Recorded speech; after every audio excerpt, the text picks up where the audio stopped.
دین کی تقسیم کی جاتی ہے تو دو بڑی قسمیں ہیں دینوں کی، ادیان کی۔ اس دین میں جو آباد ہیں ادیان، ان کی دو بڑی قسمیں ہیں۔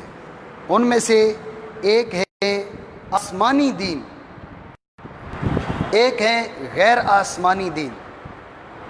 آسمانی دین یہ میں نے بریکٹ میں لکھ دیا سماوی، جو آسمانی کتاب کو، انبیاء کرام کو ماننے والے لوگ ہیں، ان کے بارے میں ایک فکر مخصوص رکھتے ہیں، یہ آسمانی دین۔ ایک یہ ادیان ہے اس زمین پر آباد۔ دوسرے وہ ادیان ہیں جو غیر آسمانی ہیں، جی انہیں ہم کہہ سکتے ہیں وضعی۔ ویسے تو وضعی کے معنی ہیں بناوٹی، خود سے بنائے ہوئے، خود سے گھڑے ہوئے، لیکن ان کو آپ غیر آسمانی کہہ سکتے ہیں۔ جو وضعی دین ہے وہ غیر آسمانی ہے۔ آسمانی دینوں میں تین بڑے دین آتے ہیں۔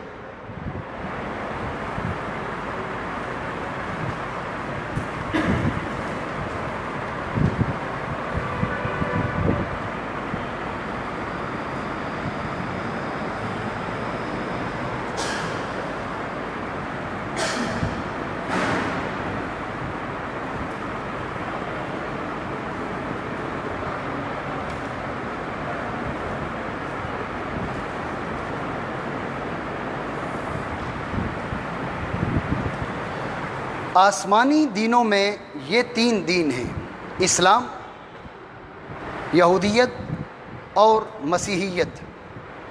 ٹھیک ہے جی، آسمانی ادیان میں یہ تین دین ہیں، اسلام، یہودیت اور مسیحیت۔ یہ بات اپنی جگہ ہم انشاءاللہ اگلی گفتگو میں اس پہ گفتگو کریں گے کہ آسمانی دین جیسے نازل ہوا ویسے رہا یا نہیں رہا، یہ ایک الگ عنوان ہے۔ لیکن مسلمان ہیں، ان کی فکر بھی یہ ہے کہ ان کا دین آسمانی ہے، اللہ رب العالمین نے آسمانوں سے نازل کیا۔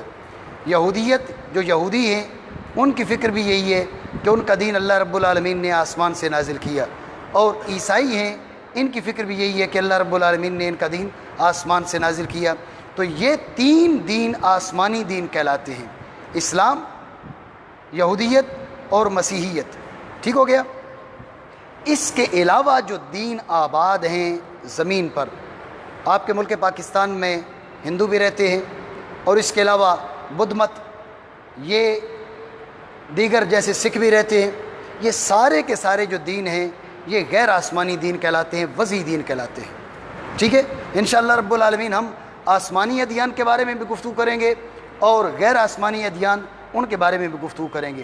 ہماری جو گفتگو شروع ہوگی آسمانی ادیان میں سے یہودیت سے شروع ہوگی۔ ہم انشاءاللہ اس کے بارے میں کل گفتگو کریں گے یہودیت سے۔ ابھی کچھ اور چیزیں ہیں جن کے بارے میں بھی گفتگو کریں گے۔ ٹھیک ہو گیا جی؟ لکھنا چاہیں تو لکھیں جی۔ زبور، ہاں انشاءاللہ یہودیت میں ہم بات کریں گے۔ یہودیت کے جو عہد قدیم ہے اس کا حصہ ہے زبور، یہ یہودیت میں شمار ہوتی ہے، یہ یہودیت میں عہد قدیم کا حصہ ہے زبور۔ جی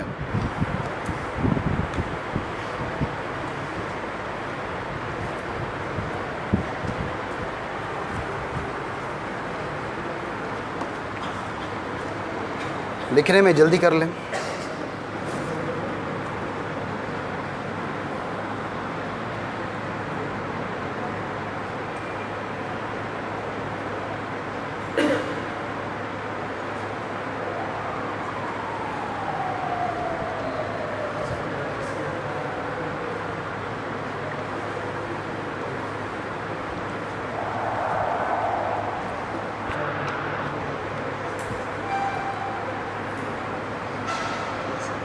الحمدللہ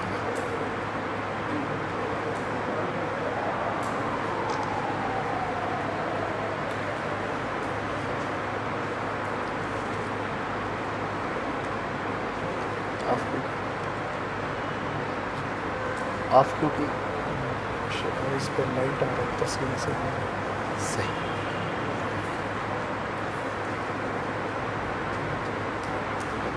صابر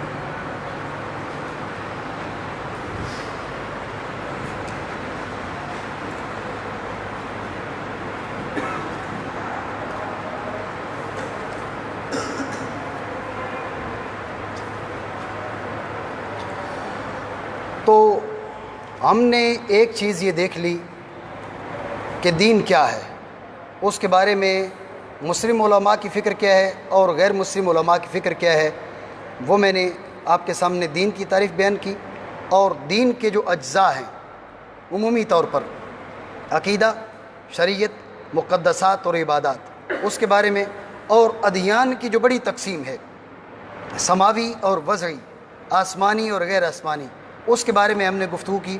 انشاءاللہ آگے جو گفتگو ہماری چلے گی وہ آسمانی ادیان میں سے سب سے پہلے یہودیت کے بارے میں چلے گی، لیکن جو ہمارا موضوع سخن ہے تقابل، اس کے بارے میں بھی ہم کچھ جان لیں تاکہ اس کے فوائد اور اس کی اہمیت ہماری نظروں میں واضح رہے۔ تو یہ تقابل ادیان جو ہے، اس کا مقصد کیا ہے، یہ ہے کیا؟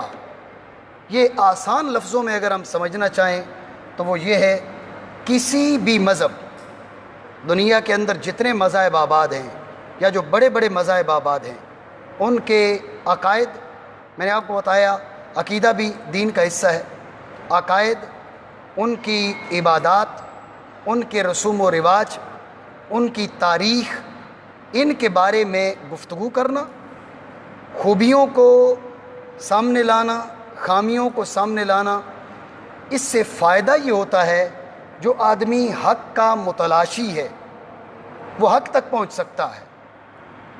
الحمدللہ ہم مسلمان ہیں اور ہم یہ چاہیں گے کہ ہم دیگر ادیان ان پر بھی نظر ڈالیں، ہمیں معلوم پڑے کہ اسلام کے اندر کتنی خوبیاں ہیں باقی ادیان کی نسبت، باقی ادیان کی نسبت بھی اسلام میں خوبیاں ہیں، اور فی نفسی ہی اپنی ذات کے اعتبار سے بھی اسلام کے اندر بے پناہ خوبیاں ہیں۔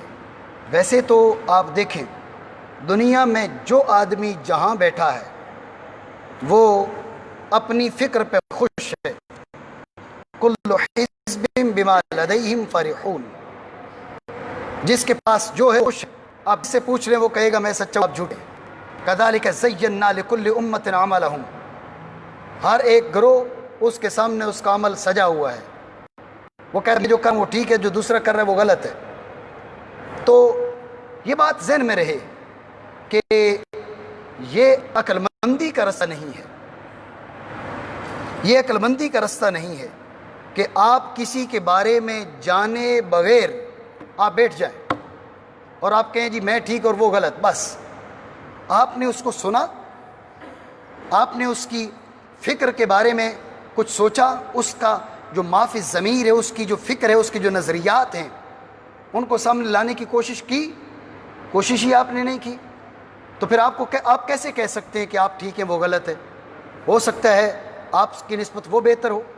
یہاں پر میں آپ کی توجہ چاہوں گا، یہ ہے تقابل ادیان کی ابتدا، تقابل ادیان کی بنیاد، تقابل ادیان کی پیدائش، جس پہ ہم گفتگو کرنے جا رہے ہیں تقابل ادیان۔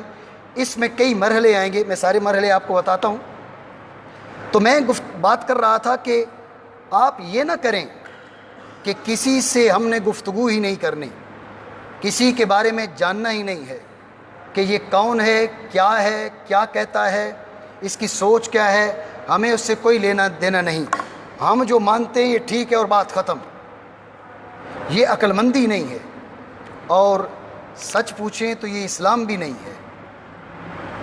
آپ دیکھیں اللہ کریم جل مجدہ کائنات کا خالق ہے، سامنے شیطان کی کیا اوقات ہے، ویسے بھی مخلوق کی اللہ کے سامنے مخلوق کی کیا حیثیت ہے، اور مخلوق میں شیطان اس کی اللہ کے دربار میں کیا حیثیت ہے۔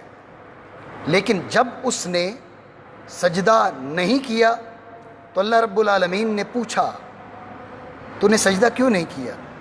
گفتگو کی، بات چیت کی، تو اپنا اندیا تو پیش کر، اپنی سوچ تو باہر نکال، اپنا ذہن تو بتا۔ اللہ رب العالمین عالم الغیب و شہادہ ہے، غیب بھی جانتا ہے، ظاہر بھی جانتا ہے۔ جب یہ جہان نہیں بنا تھا تب سے جانتا ہے، ہمیشہ سے جانتا ہے، اس کے علم میں کسی قسم کی تبدیلی نہیں۔ شیطان سے پوچھ کر اللہ کو معاذ اللہ پتہ چلتا کہ بھئی شیطان کیا سوچ رہا ہے، ایسی کوئی بات نہیں۔ اللہ کریم جل مجدہ نے شیطان سے پھر بھی پوچھا، جانتے ہوئے بھی پوچھا۔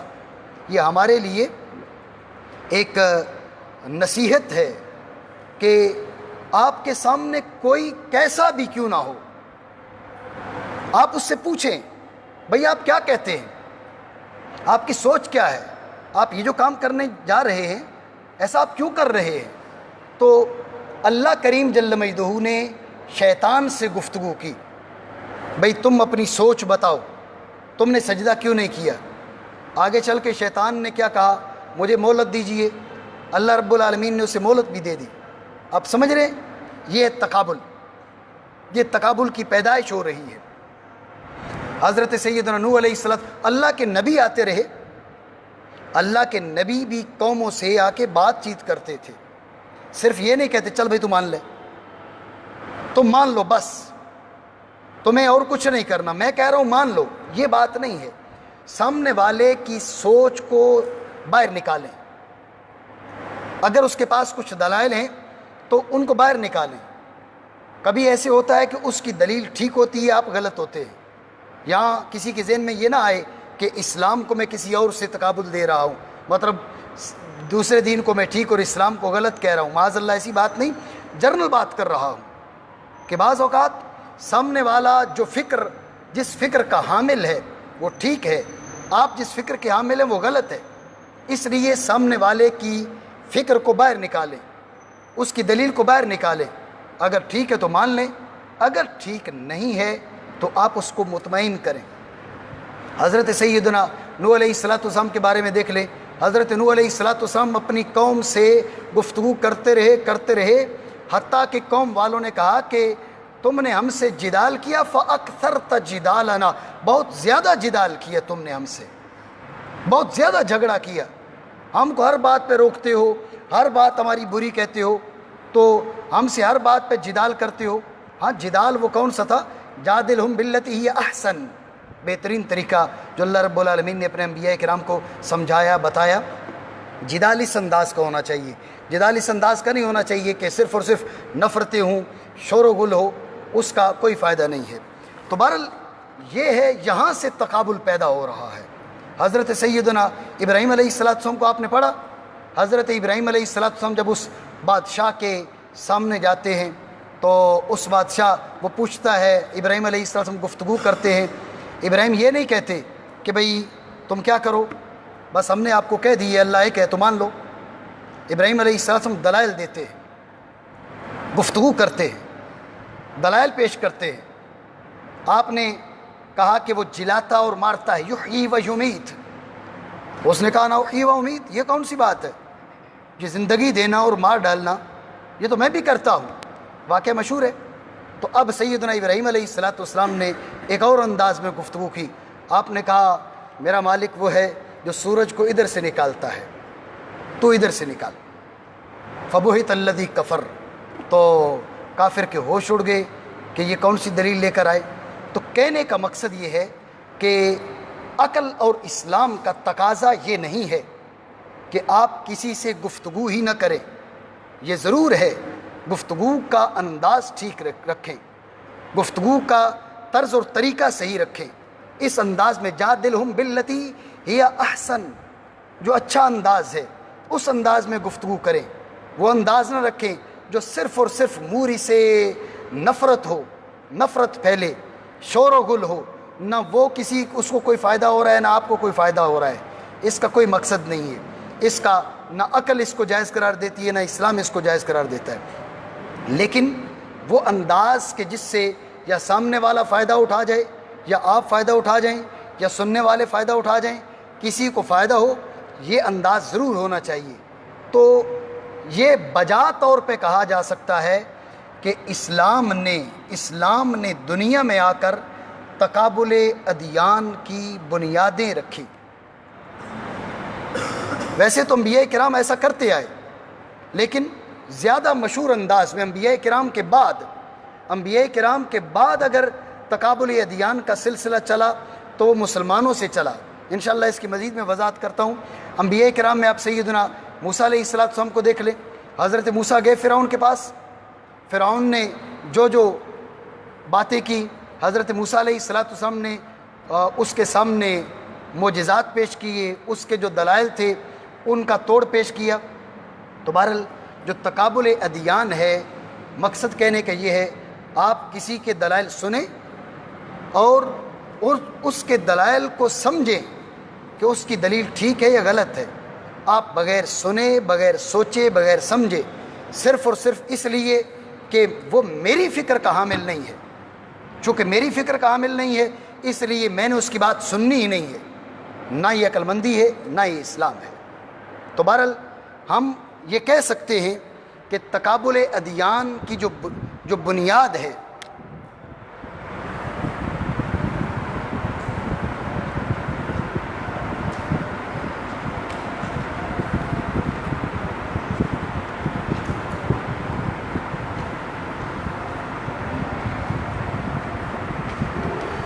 جسے ہم کہہ سکتے ہیں مرحلہ تکوین، پیدائش تقابل ادیان کی، یہ اسلام نے ڈالی۔ جو پیدائش ہے تقابل ادیان کی، یہ اسلام نے ڈالی۔ یہ قرآن عظیم کے اندر اس کی بے شمار مثالیں ہیں۔ میں چند آیات ہیں میرے پاس جو میں نے لکھی ہیں، آپ دیکھیں۔ اللہ کریم نے، یہ سورہ عنکبوت ہے، آیت نمبر 17۔ اللہ کریم جل وعلا جو بتوں کے پجاری ہیں ان سے اللہ گفتگو فرما رہا ہے، انما تعبدون من دون اللہ اوثانا وتخلقون افکا ان الذین تعبدون من دون اللہ لا یملکون لکم رزقا۔ جن کے تم پوجا کر رہے ہو یہ تو تمہیں رزق بھی نہیں دے سکتے، یہ تمہیں رزق بھی نہیں دے سکتے۔ یہ کیسا معبود ہے جو تمہیں رزق بھی نہیں دے سکتا، تجھے کھلا نہیں سکتا، پلا نہیں سکتا۔ فابتغوا عند اللہ الرزق، اپنے رزق کی جو تلاش ہے وہ اللہ رب العالمین کے پاس کرو۔ جب رزق وہ دیتا ہے، رزق وہاں سے ملتا ہے، مطلب سچا معبود وہ ہے۔ یہ انداز ہے قرآن عظیم کا، ٹھیک ہے۔ سورہ نحل آیت نمبر 17، افمن یخلق کمن لا یخلق افلا تذکرون۔ جو بناتا ہے، جو تخلیق فرماتا ہے وہ، اور جو تخلیق نہیں کرتا، کیا یہ ایک جیسے ہیں؟ اللہ رب العالمین دعوت انصاف گویا دے رہا ہے۔ افمن یخلق کمن لا یخلق، کیا تخلیق فرمانے والا اس طرح کا ہو سکتا ہے جو تخلیق نہیں کر سکتا؟ مخلوق محض ہے، تم نے ہاتھوں سے بنایا ہے۔ ایک وہ ہے جس نے تمہیں بنایا ہے، ایک وہ ہے جسے تم نے بنایا ہے، اور پوجا اس کی کرو جس نے تمہیں بنایا ہے، تم اس کی پوجا کر رہے ہو جس کو تم بنا رہے ہو۔ بات سمجھ آ رہی نہیں آ رہی؟ کس انداز میں قرآن عظیم کے ہے، سامنے والوں کو دعوت انصاف دے رہا ہے۔ اور توحید پر دلیل پیش کرتے ہوئے سورہ انبیاء آیت نمبر 22، لو کان فیہما آلہہ الا اللہ لفسدتا۔ جو باطل معبودوں کے پجاری تھے ان سے کہا جا رہا ہے اگر زمین اور آسمان کے اندر اللہ کے علاوہ کوئی اور معبود ہوتا تو زمین اور آسمان تباہ ہو جاتے۔ یہ سسٹم اپنے انداز میں نہ رہتا۔ یہ بات ہم نے ابتدائی کتابوں میں، اسکولز میں پڑھی ہے کہ بھئی ایک کہتا بھئی میں سورج کو ادھر سے نکال رہا ہوں، دوسرا کہہ رہا میں ادھر سے نکال رہا ہوں، ایک کہہ رہا میں زید کو مار رہا ہوں، دوسرا کہہ رہا میں زید کو جلا رہا ہوں۔ آپس میں جھگڑا پتہ چلا، معبود آپس میں لڑ پڑے، معبود لڑ پڑے، زمین برباد ہو گئی، آسمان برباد ہو گیا، ساری مخلوق تباہ و برباد ہو گئی۔ تو اس سسٹم کا تباہ نہ ہونا، اس سسٹم کا برقرار رہنا، آپ دیکھیں سورج ہر 21 مارچ کو ایک مخصوص نقطہ سے نکلتا ہے۔ 21 مارچ کو ایک مخصوص جگہ سے، جسے ہم ارتھ ایکویٹر کا نام دیتے ہیں، وہاں سے نکلتا ہے۔ اگلے سال 21 مارچ کو وہیں سے، اس سے اگلے سال 21 مارچ کو وہیں سے، اس کے بعد وہ شمال کی جانب حرکت کرنے شروع ہو جاتا ہے۔ یہ تقریباً 3 مہینے تک ادھر جاتا ہے، پھر واپس آتا ہے، پھر جنوب کی جانب جاتا ہے، پھر واپس آتا ہے، ایک مخصوص رفتار کے ساتھ، ایک مخصوص انداز کے ساتھ۔ اگر 2 ہوتے تو کبھی تو لڑائی ہوتی۔ تو اللہ رب العالمین نے یہ سمجھانے کے انداز میں، یہ بھی تقابل ادیان کے اور سامنے والوں کو ان کی فکر کی جو خرابی ہے وہ سمجھانے کے ایک انداز ہے قرآن عظیم کا۔ اسی طرح آپ دیکھیں یہودی آئے رسول اللہ صلی اللہ تعالی علیہ وسلم کے پاس، آ کر کیا کہنے لگے؟ یہ قرآن آپ کہہ رہے ہو اللہ کی کتاب ہے، کوئی دلیل ہے آپ کے پاس؟ یعنی آپ سامنے والے کی دلیل اس سے مانگیں اور وہ مانگے تو پیش بھی کریں. بات سمجھ رہے ہیں؟ وہ مانگے تو دلیل پیش بھی کریں. تو یہودیوں نے آ کے کہا رسول اللہ صلی اللہ تعالی علیہ وسلم سے آپ اس کو اللہ کی کتاب کہتے ہیں, کوئی دلیل؟ تو اللہ رب العالمین نے فرمایا وَلَوْ كَانَ مِنْ عِنْدِ غَيْرِ اللَّهِ لَوَجَدُوا فِيهِ اخْتِلَافًا كَثِيرًا. اگر یہ اللہ کے پاس سے نہ ہوتی, کہیں اور سے آتی, تو اس کے اندر بڑی گڑبڑ ہوتی. آپ سمجھ رہے ہیں بات کو؟ قرآن عظیم یک لخت نازل نہیں ہوا, 23 سال کے عرصے میں مختلف حالات میں, مختلف اوقات میں, مختلف جگہوں پر نازل ہوا. 23 سال تک آپ کی فکر ایک جگہ رہے. کیا ایسا ممکن ہے؟ کوئی ایسا آدمی آپ نے دیکھا کہ 23 سال اس کی فکر ایک ہی پوائنٹ پر رہی, ایک ہی نقطہ پر رہی؟ 23 سال بہت بڑا عرصہ ہے. ایک سال میں آپ کی سوچ بدل جاتی ہے, چند ہفتے میں آپ کی سوچ بدل جاتی ہے. لیکن قرآن عظیم 23 سال کے عرصے میں نازل ہوا, اس کے اندر کوئی اختلاف نہیں, ایک ہی انداز, ایک ہی اسلوب, ایک ہی فکر. یہ دلیل ہے اس بات کی کہ یہ مخلوق کی طرف سے نہیں ہے. 23 سال تک مخلوق ایک ہی نقطہ پر رہے, یہ نہیں ہو سکتا. اگر کوئی آدمی دنیا کے کسی شخص کو جانتا ہو, قدیم سے یا اس دور میں, جس کی فکر 23 سال ایک جگہ رہی, کوئی ایک انسان بھی نہیں پیش کیا جا سکتا. اللہ رب العالمین بتا رہا ہے کہ اتنے لمبے عرصے تک مختلف اوقات میں آیتیں نازل ہو رہی ہیں, لیکن انداز ایک ذرہ بر کا آپس میں اختلاف نہیں. یہ دلیل ہے کہ اللہ کی طرف سے آیا. یہ یہود کو جواب دیا جا رہا ہے. عیسائیوں نے جب آ کر رسول اللہ صلی اللہ تعالی علیہ وسلم سے کہا کہ بھئی آپ حضرت عیسیٰ کو اللہ کا بندہ کہتے ہیں, اللہ کا رسول کہتے ہیں, حالانکہ وہ تو بغیر باپ کے پیدا ہوئے, تو پھر وہ اللہ کے بندے کیسے ہوئے؟ یہ عیسائیوں نے آ کر اعتراض کیا. جب عیسائیوں نے اعتراض کیا تو اب پھر قرآن نے جواب دیا ان مثل عیسیٰ عند اللہ کمثل آدم خلقہ من تراب ثم قال له کن فیکون. یہ جو عیسیٰ ہے نا, یہ اللہ کے دربار میں آدم کی طرح ہے. تم سمجھتے ہو عیسیٰ بغیر باپ کے پیدا ہوا تو معبود بن گیا. ارے بھائی, جو آدم ہے وہ تو باپ اور ماں دونوں کے بغیر پیدا ہوا.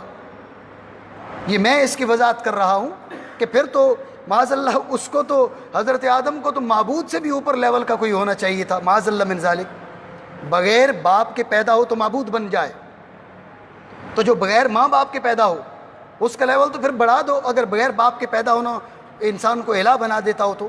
اللہ رب العالمین نے فرمایا حضرت عیسیٰ کی مثال اللہ کے دربار میں آدم جیسی ہے. آدم کو بھی مٹی سے بنایا, کہا کن تو وہ ہو گیا. عیسیٰ کو بھی مٹی سے بنایا, کن تو ہو گیا. تو اللہ رب العالمین نے یہ چند میں نے جمع کی ہیں آیات, اس کو آپ فوٹو کاپی کروا سکتے ہیں. تو میں جو بات کر رہا تھا یہ ہے مرحلہ تکوین تقابل ادیان کا.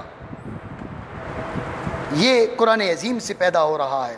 قرآن عظیم آپ کو دعوت دے رہا ہے حوار کی, گفتگو کی, بات چیت کی, ٹیبل ٹاک کی.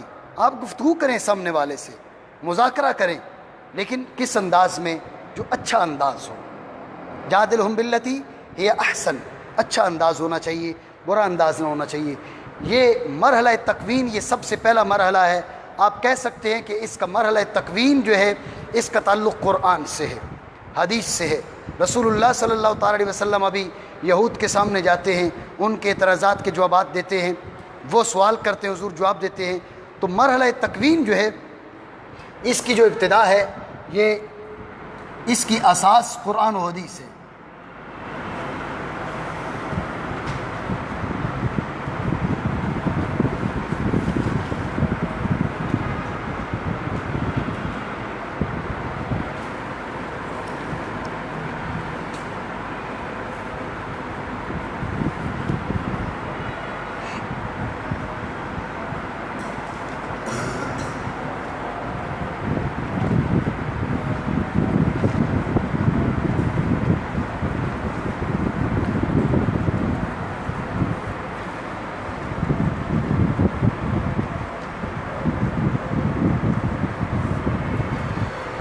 جو تقابل ادیان ہے،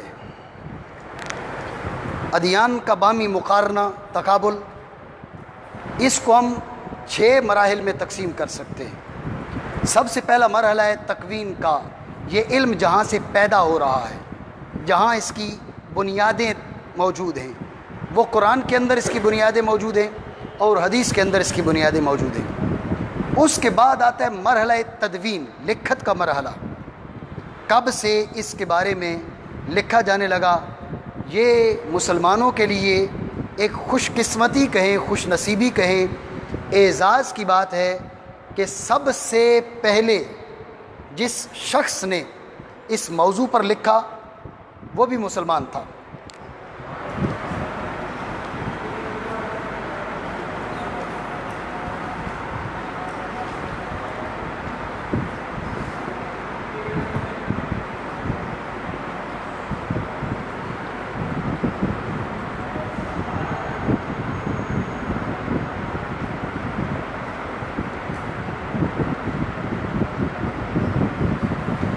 حسن بن موسیٰ نوبختی، یہ فوت ہوئے 202 ہجری میں، عیسوی الگ ہے، ہجری الگ ہے۔ جو ہجری ابھی چل رہی 1440 ہجری ہے اور عیسوی 2019 ہے۔ 202 ہجری میں یہ فوت ہوئے، ظاہر ہے فوت ہونے سے پہلے لکھا تو دوسری صدی ہجری میں مسلمانوں کے اندر تقابل ادیان پر لکھا جانے لگا تھا، شروع ہو چکا تھا، ٹھیک ہے۔ یہ مرحلہ تدوین کا آغاز، اور یہ بات ذہن میں رہے، یہ جو غیر مسلم اس وقت ہیں، مصنفین ہیں، غیر مسلم محققین ہیں، مفکرین ہیں، وہ اس بات کو تسلیم کرتے ہیں کہ تقابل ادیان پر سب سے پہلے لکھنے والا یہ آدمی حسن بن موسیٰ نوبختی، حسن بن موسیٰ نوبختی، اور یہ پہلی کتاب ہے الآراء والدیانات۔ یہ تقابل ادیان میں سب سے پہلے جو کتاب لکھی گئی وہ یہ ہے الآراء والدیانات، الآراء والدیانات، یہ حسن بن موسیٰ نوبختی۔ کتابیں ان کی اور بھی ہیں لیکن ہم بات کر رہے ہیں تقابل ادیان کے بارے میں، مقارنہ ادیان کے بارے میں۔ تو مقارنہ ادیان میں سب سے پہلے اس دنیا میں لکھی جانے والی کتاب ہے الآراء والدیانات، اور لکھا حسن بن موسیٰ نوبختی نے۔ ان کے بعد مسعودی ہیں،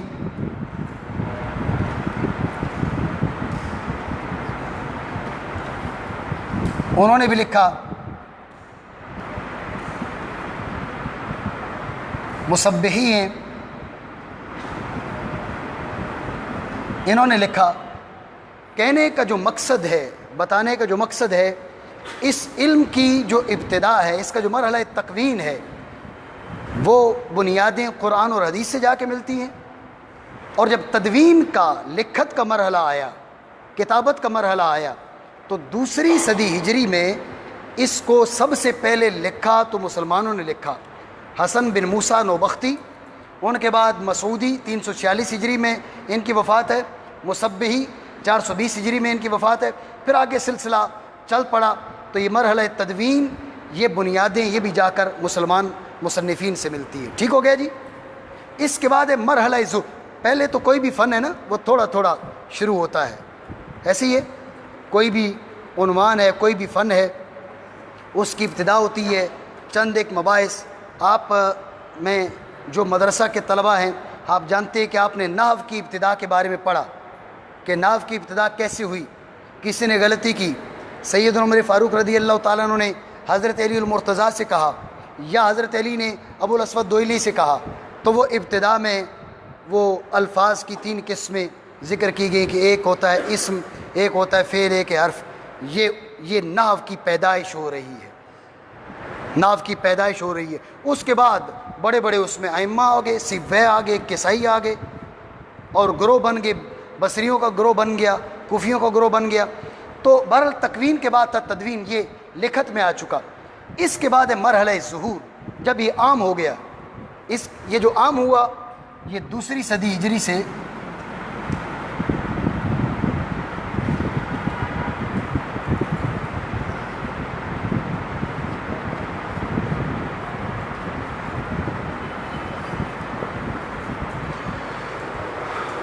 دوسری صدی ہجری، بلکہ تیسری صدی ہجری کہا جائے،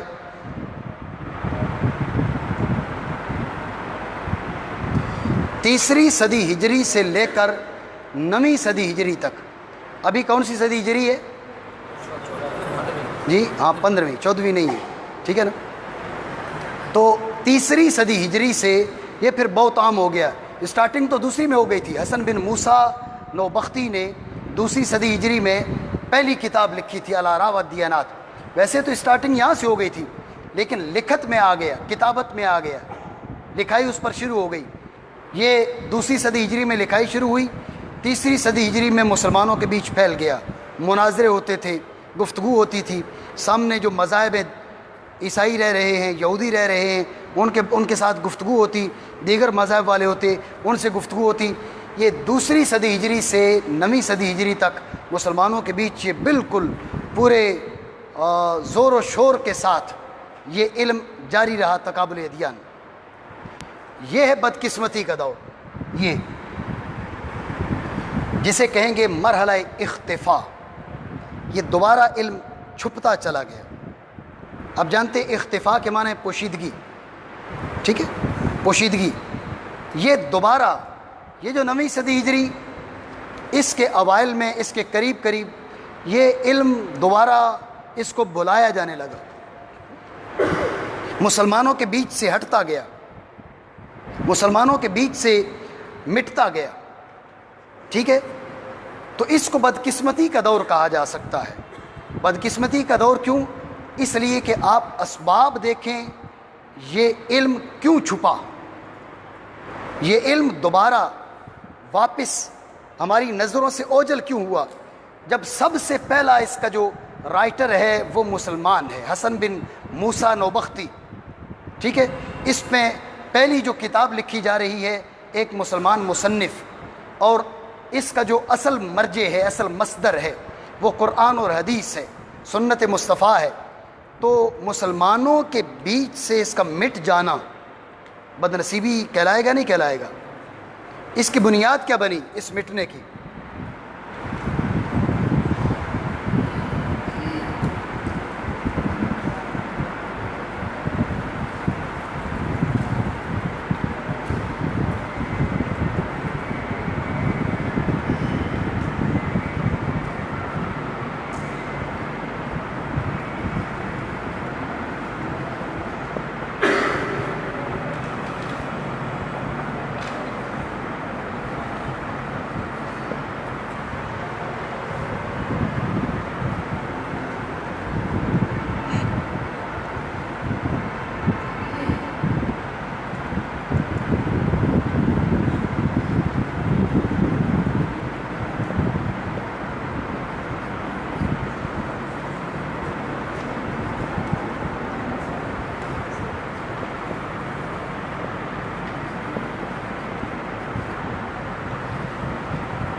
یہ جو چوتھا مرحلہ ہے یہ مرحلہ اختفاء ہے.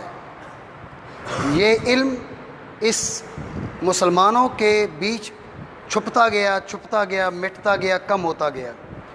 اس کا پہلا بڑا سبب ہمارے جو حکمران تھے، چونکہ اہل کتاب عورتیں جو ہیں جن میں عیسائی آتے ہیں اور یہودی آتے ہیں، اہل کتاب جو عورتیں ہیں، کتابی عورتوں کے ساتھ نکاح کی اسلام نے اجازت دی. تو اب جو حکمران ہیں انہوں نے غیر مسلم عورتوں سے نکاح کرنا شروع کر دی. اجازت تو تھی، لیکن اس کا نقصان کیا ہوا؟ اس کا نقصان یہ ہوا کہ اب آپ کے ایک مسلمان عالم ہے، وہ ایک عیسائی کو سامنے بٹھا کر یا یہودی کو سامنے بٹھا کر اس کے مذہب کی کمزوریاں بیان کرتا ہے. تو اب بادشاہ کی جو بیوی ہے وہ عیسائی ہے یا یہودی ہے، اسے اچھا نہیں لگتا. اس لیے وہ اپنے شوہر کو، بادشاہ کو کہتی ہے کہ بھئی یہ والا سلسلہ نہیں ہونا چاہیے. یہ بہت بڑی بنیاد بنی اس علم کے پوشیدہ ہو جانے کی. مسلمانوں کے سین سیز کے چلے جانے کی، کہ حکمرانوں نے غیر مسلم عورتوں سے شادیاں شروع کر دی اور غیر مسلم طبیب رکھ لیے. جو طبیب ہے وہ اس کے ساتھ آپ کی صحت وابستہ ہے، بے شمار معاملات وابستہ ہیں. تو وہ طبیب بھی نہیں چاہتے تھے کہ ہمارے مذہب پر کوئی اعتراض کیا جائے، ہمارے مذہب کے بارے میں ہمارے مذہب کی کمزوریاں سامنے لائی جائیں. اس لیے یہ ایک بڑا سبب بنا کہ یہ سلسلہ ماند پڑنے لگا. اب میری بات سمجھ رہے ہیں؟ دوسرا اصل تھا کہ اس انداز میں گفتگو کی جائے جو آسان طریقہ ہے. جو آدمی دلیل نہیں دے سکتا وہ گالی دیتا ہے، وہ ڈنڈا مارتا ہے. ٹھیک ہے؟ جب یہ انداز جو تقابل ادیان ہے، دلائل کا مقابلہ، جب آپ کے سامنے کے لوگ دلائل کا مقابلہ نہیں کر سکے، انہوں نے جنگوں کا آغاز کیا باقاعدہ. آپ سمجھتے ہیں جب جنگ لڑی جائے گی تو اب وہاں پر جا کر آپ جنگ ہی لڑنے جائیں گے. وہ ہتھیار لے کر آیا ہے، آپ وہاں پر مناظرے کے لیے کتابیں لے کر چلے جائیں، تو ایسا تو نہیں ہوگا. تو یہ جو جنگوں کا آغاز ہوا، صلیبی جنگوں نے بھی اس علم کو، اس فن کو گویا کہ تاکہ نسیاں میں ڈال دیا، گوشائے اختفاء میں اس کو ڈال دیا، کیونکہ جنگ کا انداز بدل گیا. تیسرا، فقہ کی طرف زیادہ توجہ. اس کے معنی یہ نہ، اس کا مطلب یہ نہ سمجھا جائے کہ فقہ کی طرف توجہ نہیں ہونی چاہیے. فقہ کی طرف توجہ، انتہائی توجہ ہونی چاہیے. خاص کر ہم جس دور میں گزر رہے ہیں، جس دور سے گزر رہے ہیں، ہماری فقہ کی طرف جو علماء کا طبقہ ہے زیادہ توجہ ہونی چاہیے، جو طلباء کا طبقہ ہے ان کی زیادہ توجہ ہونی چاہیے. لیکن اس دور کی بات کر رہا ہوں، وہ جتنی توجہ کی ضرورت تھی اس سے زیادہ ہو گئی. جب زیادہ ہو گئی، آپ ظاہر ہے فقہ کی طرف زیادہ توجہ کریں گے، باقی جو علوم ہیں ان کی طرف سے آپ کی نظر ہٹتی جائے گی، آپ کی نظر سے وہ اوجھل ہوتے جائیں گے. یہ تیسرا بڑا سبب تھا اس کا اوجھل ہو جانا ہماری نظروں سے. چوتھا ہے فکری انحراف. اس پہ آپ توجہ کریں گے. فکری انحراف کی وجہ سے بھی کیا ہوا؟ تقابل ادیان کا سلسلہ ہمارے بیچ ختم ہو گیا. فکری انحراف کیا تھا؟ فکری انحراف یہ تھا، اب آتے ہیں اس بات کی طرف. میں نے کہا مرحلہ تقویم، اس کا جو مرحلہ پیدائش ہے اس کا تعلق ہے اسلام کے ساتھ. اسلام سے پہلے کے مذاہب کو لے لیں، یہودیت کو لے لیں، عیسائیت کو لے لیں. یہودیت، عیسائیت اور دیگر مذاہب وہ سامنے والے کی کوئی حیثیت نہیں مانتے تھے. اگر سامنے والے کو ایک مخصوص امت کا، ایک مخصوص حیثیت کا، مخصوص دین کا اگر حیثیت دی ہے تو اسلام نے دی ہے. یہودیت کیسے مبارک آیا؟ وقالت اليہود لیست النصارى علی شیء، وقالت النصارى لیست اليہود علی شیء. یہودی کہتے ہیں نصرانی کچھ بھی نہیں، اور نصرانی کیا کہتے ہیں؟ یہودی کچھ بھی نہیں. جی، تو اسلام سے پہلے، اسلام کے علاوہ جو دیگر مذاہب تھے ان کی فکر کیا تھی؟ ہمارے سامنے جو ہے وہ اس کی کوئی حیثیت نہیں، اس کا دین کوئی دین نہیں. لیکن اسلام نے سامنے والے ادیان کو ایک حیثیت دی. یہ اپنی جگہ پر ہے کہ وہ حیثیت کیا دی، لیکن ان کی حیثیت کو تسلیم کیا اسلام نے. آپ نے میثاق مدینہ اگر پڑھا ہو تو رسول اللہ صلی اللہ تعالیٰ علیہ وسلم کا مدینہ طیبہ میں تشریف لانا، یہود کے ساتھ معاہدہ کرنا، ان کے بارے میں یہ لکھنا کہ یہود کے ہیں مسلمانوں کے ساتھ مل کر ایک امت کی حیثیت رکھتے ہیں.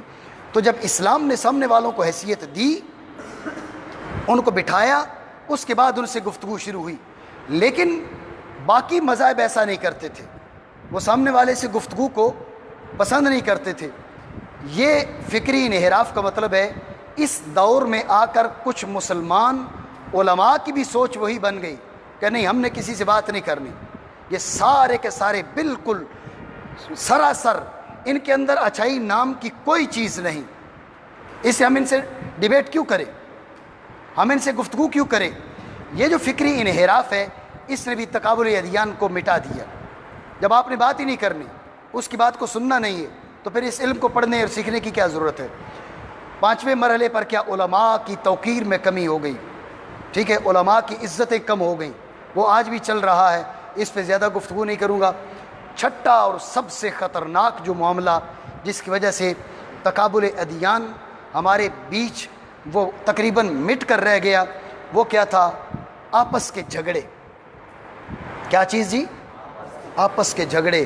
جب آپ سارے بھائی مل کر آپس میں لڑیں گے تو دوسرے سے آپ لڑنے کی طاقت نہیں رکھیں گے. تو وقت گزرنے کے ساتھ ساتھ یہ بات نہیں ہے کہ مسلمانوں کے بیچ آپس کے جھگڑے کبھی نہیں ہوئے. آپس کے جھگڑے ہوئے. خوارج سب سے پہلا وہ فرقہ ہے جو حضرت سیدنا علی المرتضیٰ کرم اللہ تعالیٰ وجہہ الکریم کے خلاف اٹھ کے کھڑے ہوئے.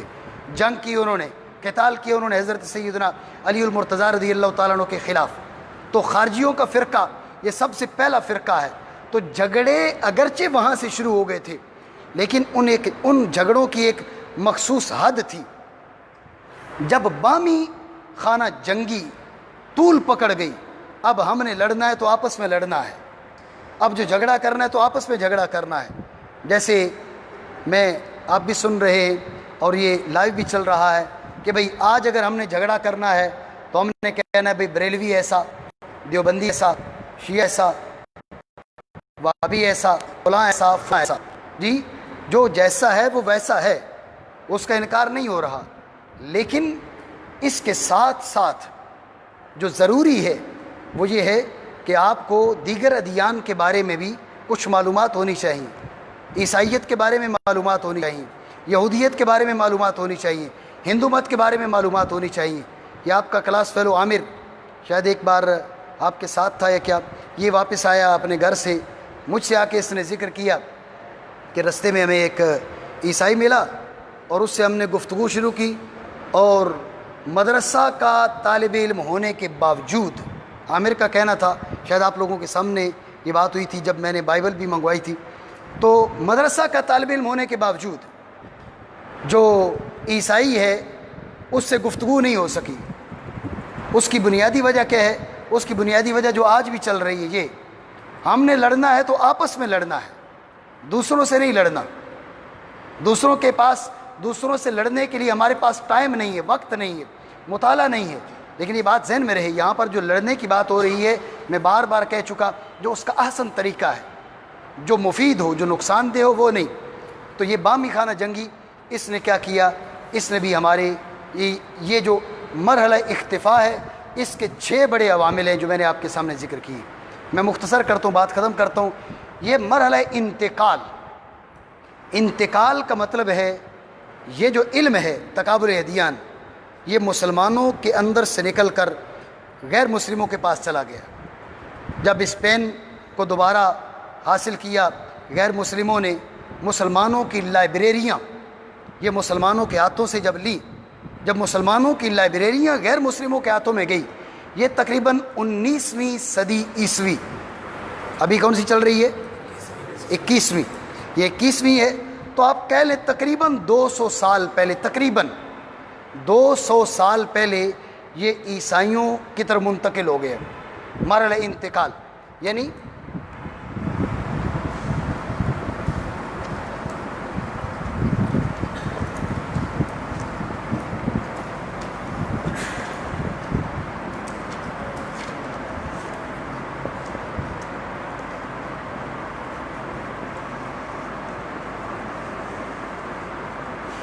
جب مسلمانوں کی لائبریریاں غیر مسلموں کے ہاتھوں لگیں تو اب انہوں نے دیکھا علم کے خزانے, یہ ہمارے لیے اپنی جگہ بات ہے, ہمیں جھنجھوڑنے والی, ہمیں جگانے والی, کہ ان لوگوں نے پھر اس کو وہ سامنے لے کر آئے. اور کئی ایک جو امریکہ کے اندر یونیورسٹیز ہیں, دنیا کی کئی ایک یونیورسٹیوں کے اندر باقاعدہ اب یہ ڈپارٹمنٹ بن گیا ہے جو کمپیریٹیو ریلیجن ہے, تقابل ادیان کے ڈپارٹمنٹس بن گئے ہیں. لیکن یہ 19ویں صدی سے کچھ پہلے اسٹارٹ ہوا غیر مسلموں کے اندر, اور پھر جو ہے نا وہ دوبارہ جو ظاہر ہوا یہ غیر مسلموں کے اندر ظاہر ہوا.